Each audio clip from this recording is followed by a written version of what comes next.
A couple months ago, I ordered a game for the kids from Amazon. Waited the 2 days, and then get surprised by the package when it shows up. Amazon's great. It's like Christmas every 2 days. So the package shows up, and I open it up, and instead of there being a memory game, there was an inflatable pink saxophone. This isn't quite right, not what I expected.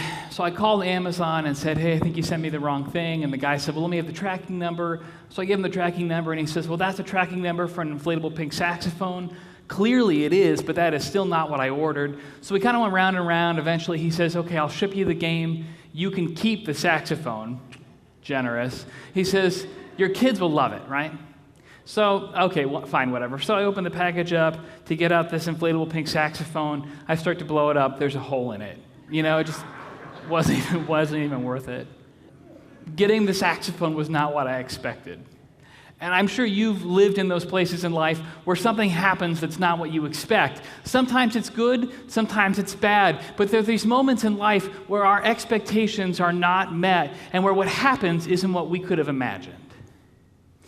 I imagine that the crowds that showed up on the lakeshore to hear from Jesus did not get what they expected.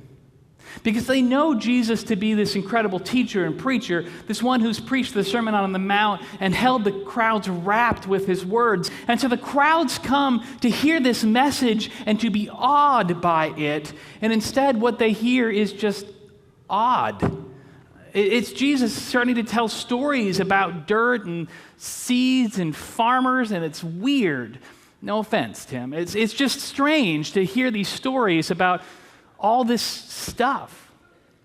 The people are confused because what Jesus is comparing the kingdom of heaven to is not what they would expect. Sometimes the kingdom of heaven is not what we would expect. The kingdom of heaven, Jesus says, is like a mustard seed that was planted and it grows into a great bush, and all the birds of the air come and rest in its branches. But when the people hear this, they begin to shake their head because mustard wasn't a cash crop. Mustard was a weed that you pulled out on a regular basis. Why would the kingdom of heaven be like a weed? I don't know if you've ever been walking down the street and you're walking down, you see a crack in the sidewalk and there's a weed that grows up through it.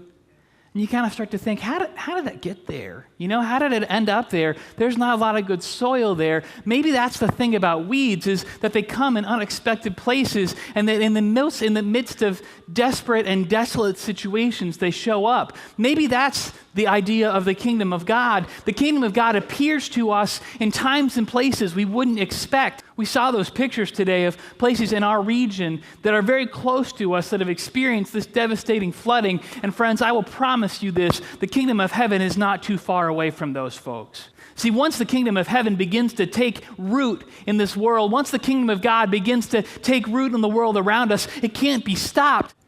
This is good news for us because we live in a world where the news seems all bad all the time.